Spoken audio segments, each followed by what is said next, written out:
हरियाणा के मुख्यमंत्री नायब सिंह सैनी ने वो दिल्ली पहुंचे, जहां उन्होंने पूसा इंस्टीट्यूट में आयोजित अंतरराष्ट्रीय सम्मेलन विजन 2047 में भाग लिया, जिनका वहां जोरदार स्वागत किया गया, उन्हें सम्मानित किया गया। मुख्यमंत्री की यह कोशिश रही है कि हमेशा हरियाणा को विकास के पथ पे कैसे आगे लेकर जाया जाए। विजन 2047 जो कि एक मिशन है और उसमें कैसे हरियाणा को भी विकसित किया जाए, कैसे तकनीक के क्षेत्र में, शिक्षा के क्षेत्र में, स्वास्थ्य के क्षेत्र में, कानून व्यवस्था की बात हो, विकास की बात हो, हर क्षेत्र में कैसे हरियाणा आगे बढ़े, ये हमेशा मुख्यमंत्री की कोशिश रही है और उसी को लेकर वो अलग अलग सम्मेलनों में शामिल होते हैं, कार्यक्रमों में शामिल होते हैं। विजन हरियाणा जो है, आने वाले 20 साल में कैसा होगा हरियाणा, कैसे कायाकल्प होगा, विजन 2047 को कैसे पंख लगाए जाए, इसको लेकर भी उनका खासा फोकस रहा है। तो मुख्यमंत्री नायब सिंह सैनी यहां पहुंचे तो उनका जोरदार स्वागत किया गया, उन्हें सम्मानित किया गया और यहां मिशन 2047 यानी विजन 2047 जो है उसमें उन्होंने भाग लिया, संबोधित भी किया।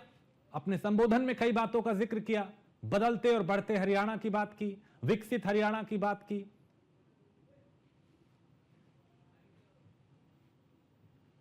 वो क्रांतिकारी वीर जिनका एक सपना था, जिन्होंने सपना देखा था, जिन्होंने अपने परिवार या अपने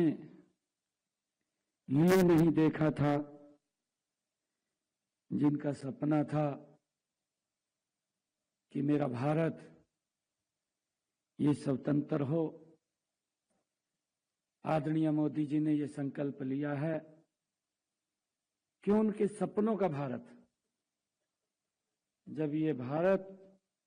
आजादी के 100 वर्ष पूरा करेगा तो ये उनके सपनों का भारत होगा। उस संकल्प को लेकर के आज यहाँ पर हम मंथन कर रहे हैं। ये आदरणीय मोदी जी का ही विजन है, जो भारत इन 10 वर्षों के अंदर गति से बदला है। और मुझे गर्व भी है देश के ऐसे यशस्वी प्रधानमंत्री पर, जिसका एक विजन है, जिसके पास एक नीति है और जिसके पास एक नीयत भी है, और जिस व्यक्ति ने बिना रुके बिना थके उस अंतिम व्यक्ति के निवास पर सरकार की योजना पहुंचाने का काम किया है। एक योजनाबद्ध तरीके से ये उसका परिणाम है। मुझे खुशी है कि आदरणीय नरेंद्र मोदी जी ने इस विकसित राष्ट्र में बड़ी गति से इसको आगे बढ़ा रहे हैं। मंच पर विराजमान हमारे राजकुमार जी, गोयल साहब, उपस्थित सभी महानुभाव,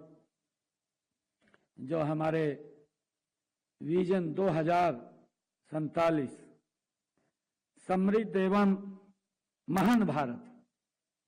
उस विषय को लेकर के आप यहाँ पर पिछले 2 दिन से मंथन कर रहे हैं। 3 दिन का ये कार्यक्रम है। मैं इसके लिए आप सबको, क्योंकि आप सब बहुत ही डेलीगेट्स व्यक्तित्व यहाँ बैठा है, बहुत ही प्रबुद्ध जन व्यक्तित्व यहाँ बैठा है, जो इसके ऊपर मंथन और विचार कर रहा है। जो मंथन और विचार आप लोग यहाँ पर बैठ करके कर रहे हैं, ये समाज उस दिशा के अंदर आगे बढ़ जाएगा, ये देश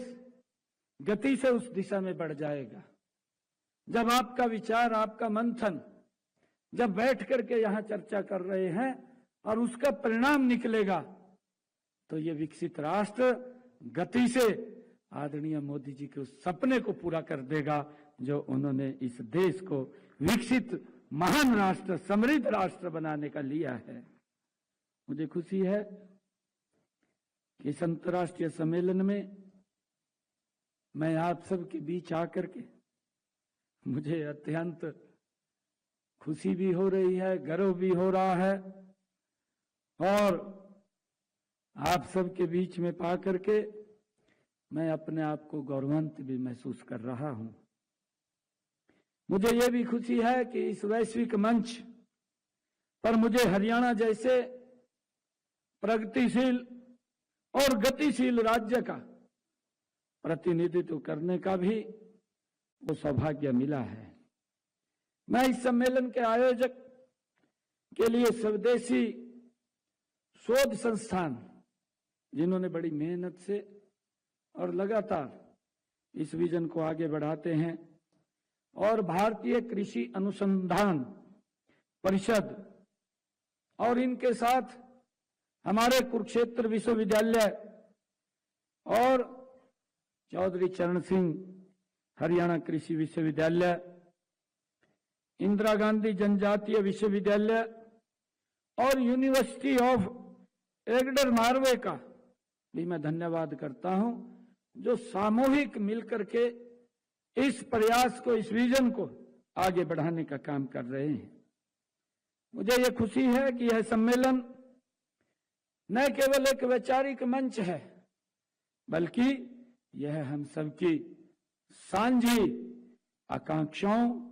और राष्ट्रीय लक्ष्यों, भविष्य की दिशा का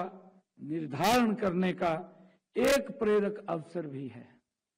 इसके साथ ही यह हमारे डेमोग्राफी डिवाइडेड को राष्ट्र निर्माण की सबसे बड़ी ताकत में बदलने की रणनीतियों पर मंथन करने का भी अवसर है।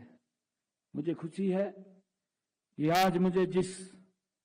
सत्र में आज इसमें विचार रखने का अवसर मिला है, उसका जो विषय है वो जनसांख्यिकी का उपयोग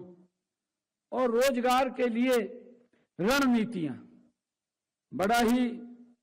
सामयिक और प्रासंगिक है। जनसंख्या का सही उपयोग करने के लिए शिक्षा, उद्यमिता, नवाचार और युवा जनसंख्या स्थायित्व